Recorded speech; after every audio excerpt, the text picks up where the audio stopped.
जय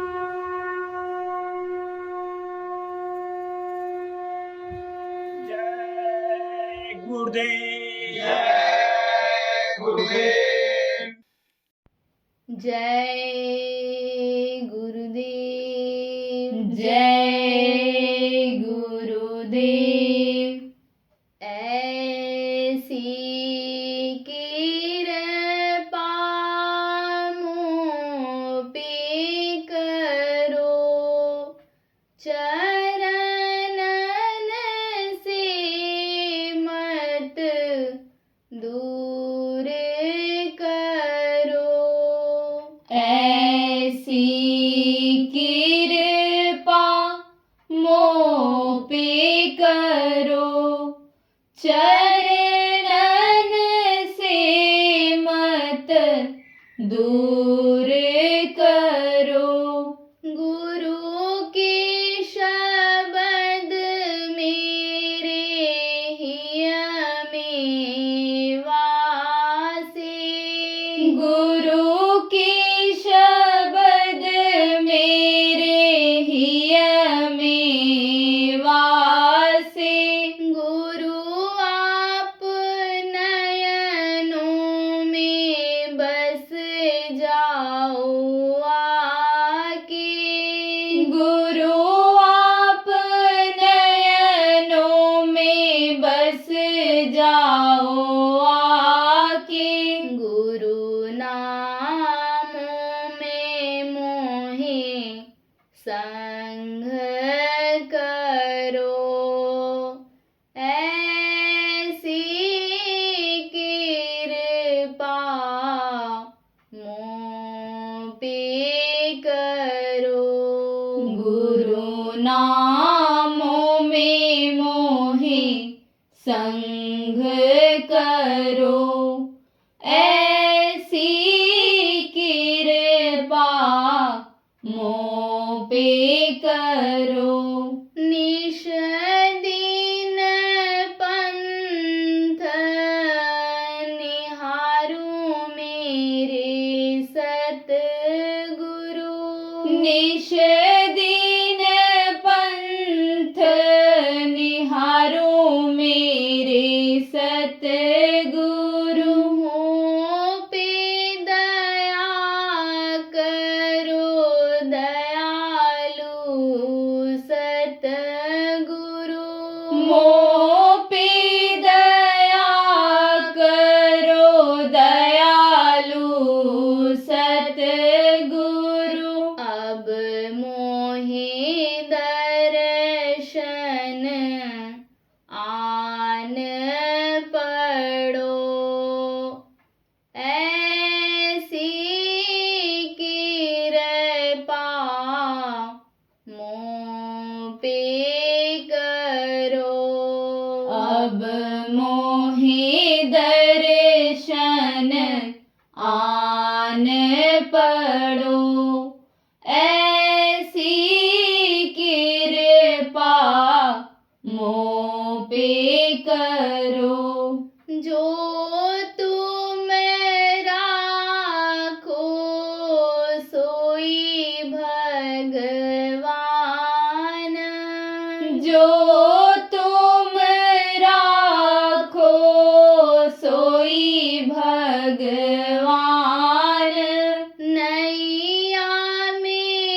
अपने संग ले पार करो, ऐसी कृपा मों पे करो।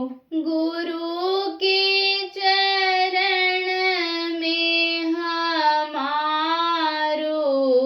माथा, गुरु के चरण में हमारो माथा। मेरे हृदय में बस जाओ दाता, मेरे हृदय में बस जाओ दाता। चरणन से मत दूर करो, ऐसी कृपा मों पे करो। चरणन से मत दूर करो, ऐसी कृपा मों पे करो। ऐसी कृपा मों पे करो।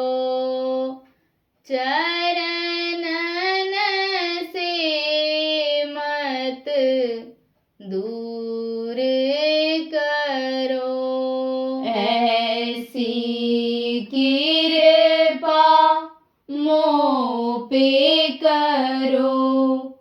चरणन से मत दूर करो। जय गुरुदेव, जय गुरुदेव।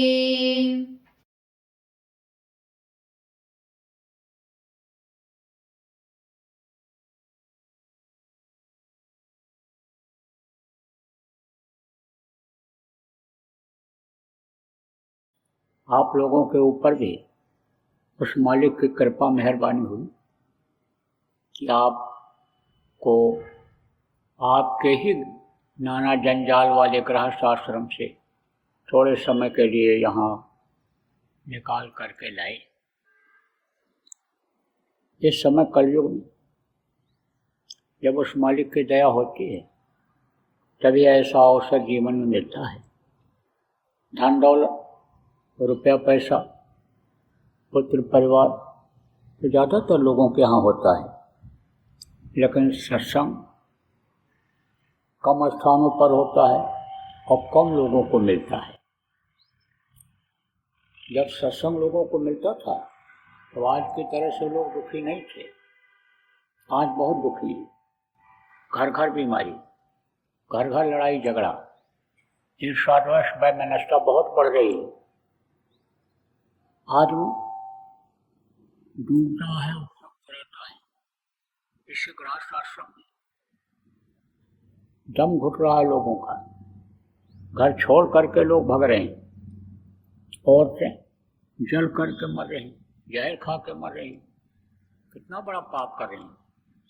आत्महत्या लोग करते हैं, जीव हत्या लोग करते हैं। भाई भाई को मार देता है गृहस्थ आश्रम में, पति पत्नी को मार देता, पत्नी पति को मार देती है। ये क्या है? यह नरक जैसा जीवन है। पहले स्वर्ग जैसा था। गृहस्थ आश्रम को लोग स्वर्ग का आश्रम कहते थे। हर तरह की सुविधा रहती थी, प्रकृति भी साथ रहती थी। प्रकृति किसको कहते हैं? कुदरत को। कुदरत में कौन सी चीज़ें आती हैं? या हवा, पानी, आकाश, धरती, यह सब कुदरत की बनाई हुई, प्रकृति की बनाई हुई। ये लोग भी साथ देते थे। समय पर जाड़ा, समय पर गर्मी, समय पर बरसात होती थी। सतयुग था। कब? इस कलयुग के पहले द्वापर था, और द्वापर के पहले त्रेता था, और त्रेता युग के पहले सतयुग था। चार युग होते हैं, चारों ये बराबर आते जाते हैं एक दूसरे के बाद। तो सतयुग में एक बार अपने खेत की बुआई करके किसान चला आता था। जब जरूरत पड़ती थी बादल आते थे, बरस जाते थे, फिर जरूरत पड़ती थी फिर आते थे बादल, बरस करके चले जाते थे। जब खेत की कटाई करने को होता था तब किसान जाता था, खेत को काट करके ले आता था और दोबारा फिर जल्दी बोना नहीं पड़ता था। एक बार लोग बोते थे, 27 बार काटते थे। ये इतिहास मिल रहा है। लेकिन अब खाद पानी अगर न डालो, न लगाओ, दवा न लगाओ तो पैदावार ही नहीं हो। सच पूछो तो जितनी मेहनत आजकल किसान करता है, जितना लागत लगाता है, उस हिसाब से उसमें आमदनी नहीं होती है। इसीलिए देखो, किसानों को ही व्यापार करना पड़ता है, किसानों को ही और आमदनी का जरिया बनाना पड़ता है, लड़का लड़की के पढ़ाई लिखाई के लिए, खेती गृहस्थी को चलाने के लिए। तो नियत लोगों की खराब हो गई तो बरकत बंद हो गई। एक कमाता था 10 खाते थे, अब 10 कमाते तो भी नहीं पूरा पड़ता है। खान पान लोगों का खराब हो गया, चरित्र लोगों का गिर गया, प्रकृति भगवान के नियम के खिलाफ लोग काम करने लग गए। भगवान को लोग भूल ही रहे हैं, अपने को ही भगवान मान ले रहे हैं, मेरे करने से ही होगा। लेकिन आदमी के करने से होता है? करता करे न कर सके, करता कुछ नहीं कर सकता है। वो जो प्रभु करता है वही होता है। आप देखो, पैदा होने के पहले जो माँ के स्तन में दूध भर देता है, परवरिश वो करता है, वो देता है। आदमी भले सोचे कि हम आदमी को खुश कर लेंगे या हमको दे देगा, लेकिन मंगता कोई किसी मंगता दूसरे को देता है? मंगता तो मांगता ही रहता है। तो किसी आदमी से आप मांगते हो, उससे आप मांगते हो, आपको दे देता है। लेकिन वो तो किसी से मांगता है। तो जो सबका दाता है, सबका सृजनहार है, उसी को लोग बोल रहे हैं। इसीलिए परेशानी ही नहीं, परेशानियों का पहाड़ लोगों के सामने आकर के खड़ा हो गया है। अब इन परेशानियों से निकलेंगे कैसे? कैसे सुख मिलेगा, कैसे शांति मिलेगी? जब सत्संग बराबर सुनते रहेंगे। सत्संग से ही जो कर्म की गंदगी होती है वो धुलती है। देखो प्रेमियों, ये मनुष्य शरीर जो हमको आपको मिला, ये देव दुर्लभ शरीर है। देवता इसके लिए तरसते रहते हैं। तो ये मनुष्य शरीर ऐसे नहीं मिला है, यह 84 लाख योनियों में भटकने के बाद मिलता है। 84 लाख योनियाँ किसको कहते हैं? ये देखो, कीड़े मकोड़े, कितने तरह के कीड़े मकोड़े हैं। जमीन पर चलने वाले जानवर कितने तरह के हैं। आसमान में उड़ने वाले पक्षी देखो बहुत तरह के हैं। जल में रहने वाले जानवर बहुत तरह के हैं। एक मछली को ही देख लीजिए कितनी तरह की मछलियां हैं। तो ये सब है 84। कीटा, कीट, कीड़ा मकोड़ा, पतंगा, ये सब क्या है? ये सब है 84। ये पेड़ और पौधे हैं, तरह तरह के हैं। नीम का पेड़, आम का पेड़, बबूल का पेड़ और अरंडी का पेड़, ये सब क्या हैं? ये सब 84 लाख योनियों में आती हैं। तो 84 लाख योनियों में भटकने के बाद गाय और बैल की योनि मिलती है, और गाय और बैल की योनि के बाद 9 महीने माँ के पेट में उल्टे लटकना पड़ता है। उसके बाद में तब ये मनुष्य शरीर मिलता है। तो कोटि जन्म जब भटका खाया और तब यह नरतन दुर्लभ पाया। करोड़ों जन्मों में भटकने के बाद यह मनुष्य शरीर जो हमको आपको मिला, यह असरफुर मखलूकात है। असरफुर मखलूकात किसको कहते हैं? देव नारायणी शरीर। देवता जिसके लिए 24 घंटे तरसते रहते हैं, वो मनुष्य शरीर हमको आपको मिल गया। कारण क्या है? साधन धाम मोक्ष का द्वारा। मोक्ष का दरवाजा इसी मनुष्य शरीर में है। मुक्ति और मोक्ष इसी मनुष्य शरीर से मिलता है। आप जो मुक्ति और मोक्ष नहीं जानते हो, आपको बता देता हूँ। शमशान घाट पर कहीं कहीं लिखा रहता है मुक्ति धाम, मोक्ष धाम। तो कोई मुद्रा ले जाता है जलाने के लिए और समय लग जाए तो वापस लाता है? नहीं लाता। कहता इनको हम मुक्ति दिला करके ही वापस आएंगे, चाहे 2 दिन लग जाए, लेकिन फिर वो मुर्दा जला करके ही आता है, मुक्ति दिला करके ही शरीर को आता है। तो इस निर्जीव शरीर का तो मुक्ति शमशान घाट पर हो जाता है, लेकिन इस शरीर को जो चलाने वाली शक्ति है जीवात्मा, जो परमात्मा की अंश बताई गई, इसको मुक्ति नहीं मिल पाता है। इसको मुक्ति दिलाने के लिए युक्ति चाहिए, उपाय चाहिए। जो मुक्ति दिलाने का उपाय यानी समझो जानता हो, उससे उपाय लेकर के मुक्ति दिलानी चाहिए। तो जब मुक्ति इसको मिल जाएगी, ये जहाँ की अंश है उस प्रभु के पास जब ये पहुँच जाएगी, तब इधर जन्मना मरना नहीं होगा, तब यहाँ कोई दुख तकलीफ यानी झेलनी नहीं पड़ेगी। फिर यहाँ पर कोई गाली गलौज खाना, फिर यहाँ पर दुख सुख का वाणी भोगना या नहीं करने के लिए नहीं आना पड़ेगा। फिर जन्मते समय देखो रोना पड़ता है, बच्चा रोता हुआ पैदा होता है, तो जन्मते वक्त रोने के लिए, और मरते समय भी देखो बहुत तकलीफ होती है, तो मरते समय भी तकलीफ झेलने के लिए यहाँ आना नहीं पड़ेगा। तो मैं आपको बता रहा था कि उसने ये अनमोल मनुष्य शरीर दे दिया आपको, एक बार के लिए मौका दिया है। जब माँ के पेट में मुँह में टट्टी पेशाब भरा हुआ था, मांस के लोथड़े भरे हुए थे, माँ के पेट की आग तपा रही थी, तब दिन रात प्रार्थना करते रहते थे उस प्रभु से कि या प्रभु, या मेरे मालिक, अब मुझको इस दोजख से, माँ के पेट रूपी नरक से जल्दी बाहर करो। बाहर निकलते ही होश संभालते ही हम समर्थ गुरु की तलाश करेंगे, उनसे रास्ता ले करके और दिन रात यानी भजन करने लग जाएंगे, आपके चरणों में आकर लिपट जाएंगे। फिर हम इस यानी माँ के पेट रूपी नरक में कभी भी नहीं आएंगे। अब न धरब पग यही मग घोर, ऐसा कोई काम नहीं करेंगे कि इधर हमको फिर पैर रखना पड़े। कृपा कर दीजिए, दया कर दीजिए। देखो ये संतों का देश है, ये महात्माओं का देश है, संत हमेशा यहाँ रहे, लोगों को दोहा चौपाई छंद किस्सा कहानी सुना करके समझाए हैं। तो गोस्वामी जी महाराज ने लिखा ना, बड़े भाग्य मानुष तन पावा और सुर दुर्लभ सदग्रंथन गावा, बड़े भाग्य मनुष्य शरीर मिल गया।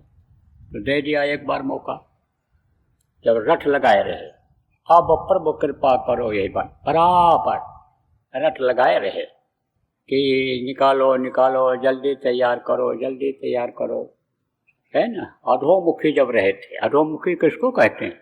उल्टे नीचे मुंह था, पैर ऊपर की तरफ था, और लटके कैसे थे माँ के पेट में? जैसे गादुर पक्षी पेड़ों पर लटक जाता है, ऐसे ही लटके हुए थे।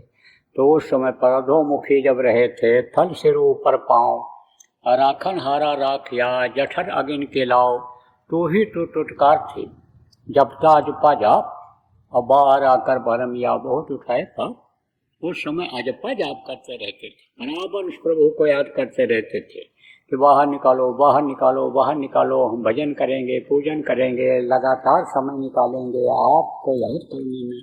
लेकिन भूल गए, बहुत हानि उठाए पाप, इस शरीर से पाप करने लग गए।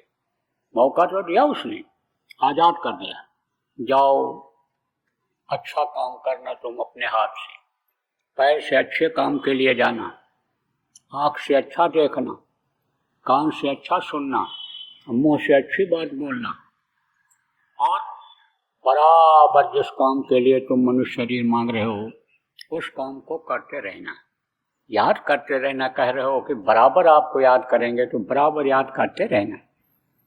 खाने का इंतजाम कर लेना, शरीर को चलाने के लिए कपड़े का इंतजाम कर लेना, घर मकान बना लेना, ठंडी गर्मी से शरीर को बचाने के लिए माता पिता हैं तो उनकी सेवा कर लेना, शादी ब्याह हो, बच्चे हों, उनकी देख रेख कर लेना। लेकिन 24 घंटे इसी में मत लगे रहना, बराबर निर्देश दे करके भेजता है। लेकिन यहाँ बाहर आने के बाद भूल जाते हैं। क्यों बोलते हैं? क्योंकि इस काल और माया के देश में आ गए। काल किसको कहते हैं? जिसने इस दुनिया को बनाया है। जिसने इस शरीर को बनाया है, जिसने ये पेड़ पौधे, ये जानवर, ये सब आदमी के लिए बना दिए, आकाश, धरती, पानी, आग, ये सब जो बना दिया आदमी के लिए, उनको काल कहते हैं। वो यानी इसको बनाए हैं और वही देखो मिटा देते हैं। बनाने में कितना समय लगता है और मिटाने में कोई समय नहीं लगता। देखो ऊंची ऊंची बिल्डिंग है, 100 महले का मकान बना लिया लोगों ने, और तनिक देर के लिए धरती हिली, 2 मिनट के लिए धरती हिल गई तो सबका सब पूरा नीचे गिर गया, खंडहर हो गया, कुछ नहीं रह गया। देखो जमीन है, घर बने हुए हैं, गांव बसा हुआ है, और नदी का पानी आया और बहा करके लेकर के चला गया, पता ही नहीं चला। तो वो जो ये करता है, विनाश का काम करता है, बनाता भी वही है और बिगाड़ देता है जब चाहता है, उसको काल भगवान कहा गया है। उसी का ये सब पसारा है। माया किसको कहा गया है? रुपया पैसा और औरतों को माया कहा गया है। जड़ माया और चेतन माया। रुपया पैसा जड़ है। जड़ किसको कहते हैं? जो एक जगह से दूसरी जगह आ जा नहीं सकता है, उसको जड़ कहते हैं। चेतन किसको कहते हैं? जो एक जगह से दूसरी जगह आता जाता है। तो चेतन और जड़ ये दो माया है। देखो लड़ाई झगड़ा, खून कतल या जो भी अपराध ज़्यादातर होते हैं, इन्हीं दो की वजह से होते हैं। दो की वजह से, किसके दो की वजह से? रुपया और औरतों के लिए। झगड़े की ये जड़ है। जड़ जमीन जोरू, यही झगड़े की जड़ है। और देखो इसी में खून कतल लोग कर डालते हैं, जो नहीं करना चाहिए। आत्महत्या लोग कर डालते हैं, बहुत बड़ा जो पाप है। तो ये इसी की वजह से होता है। तो यह है माया का पसारा। तो काल किस पर दांव मारता है? माया के ऊपर। और माया किसके ऊपर दांव मारती है? आदमियों के ऊपर। तो ये जड़ और चेतन माया है, यही भूल और भ्रम पैदा कर दे रही है इस दुनिया संसार में। तो अब किसके जीव है? ईश्वर अंश जीव अविनाशी, परमात्मा के अंश ये जीवात्मा है। तो परमात्मा को दया आ जाती है कब? कि जब जीव दुखी हो जाते हैं, जब जीव परेशान हो जाते हैं, जब उनके कर्म खराब हो जाते हैं, कर्म बुरे हो जाते हैं और कर्मों की उनको सजा मिलने लगती है। क्योंकि ये कर्म प्रधान देश बताया गया है। जो जस कीन सो तस फल चाखा, कर्म प्रधान विश्व रच राखा। तो जब कर्मों की सजा मिलती है, कुदरत की मार पड़ती है और शरीर जब छूटता है, तो ये जीवात्मा मनुष्य शरीर में ही, यानी मनुष्य शरीर जैसे पिशाच के शरीर में बंद करके और सजा देने के लिए नरकों में भेजी जाती है। तब जीव वहाँ चिल्लाते हैं, बराबर याद कर।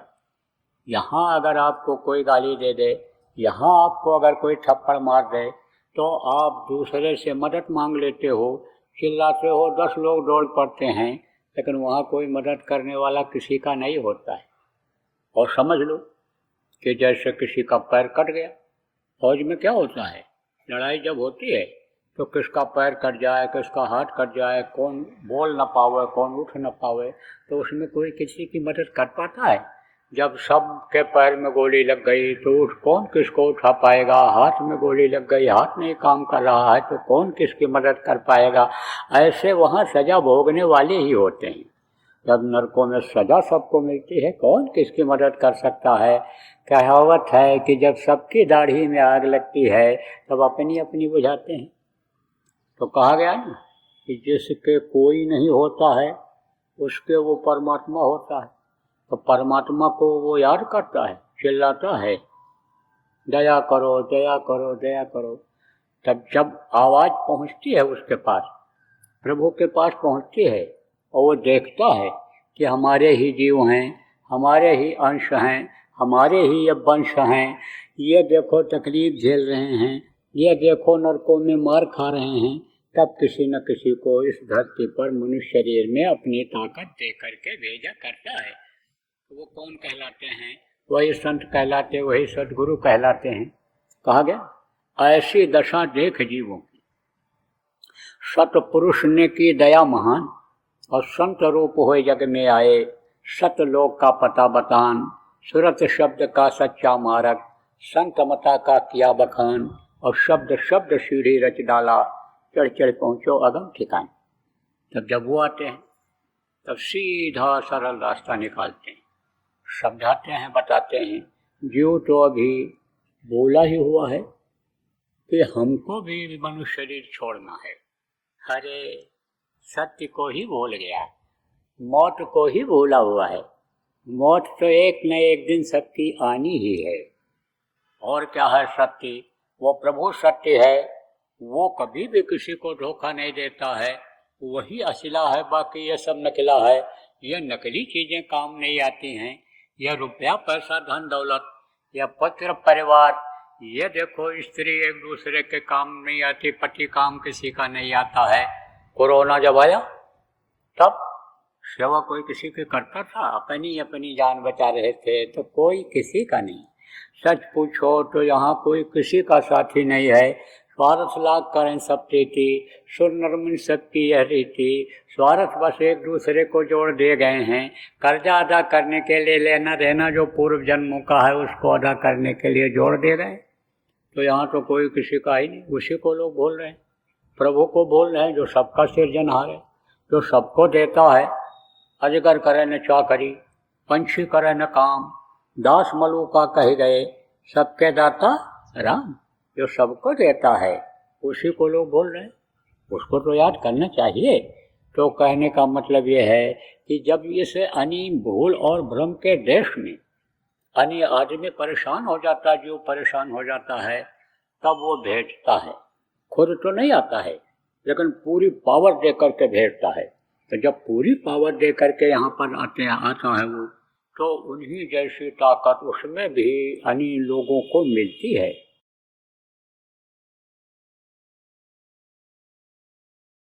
क्या शुरू हो रहा है? ये रोने का और हंसने का और चिल्लाने का और भगने का। क्या ये जो प्रजातंत्र का चुनाव है वो आ रहा है, उसमें बड़ी होशियारी से रहना है। उतावलेपन में मत आना है। उसमें एकदम से आगे कूदने की जरूरत नहीं है, क्योंकि ऐसे ही चुनावों में हिंसा हत्या हो जाती है, इसमें खून बह जाता है। जीवन में पूरे जिंदगी में दुश्मनी अदा करनी पड़ जाती है एक दूसरे की। इसलिए बहुत सोच समझ करके चलने की जरूरत है। कहते हैं गरीबी में आटा गीला होता है। तो जब खराब समय का संकेत आपको मिल गया है, तो उस खराब समय में चलने के लिए फूक करके कदम रखना है। तो इन सब बातों को जरूर ध्यान रखना है। जय गुरुदेव। सरकारी व गैर सरकारी अनुदान के लिए बिना सत्संगियों के सहयोग द्वारा जनहित के कार्यों में लगी हुई बाबा जय गुरुदेव धर्म विकास संस्था का मुख्यालय पिंगलेश्वर रेलवे स्टेशन के सामने मक्सी रोड, उज्जैन, मध्य प्रदेश में है। यहाँ पर सत्संग व नामदान का कार्यक्रम होता रहता है। अतः आप श्रोताओं से अनुरोध है कि बाबा उमाकांत जी महाराज के आश्रम उज्जैन एक बार परिवार सहित जरूर पधारिएगा। जय गुरुदेव। आपके सुझाव के लिए व्हाट्सएप नंबर 9575600700। जय गुरुदेव। जय गुरुदेव।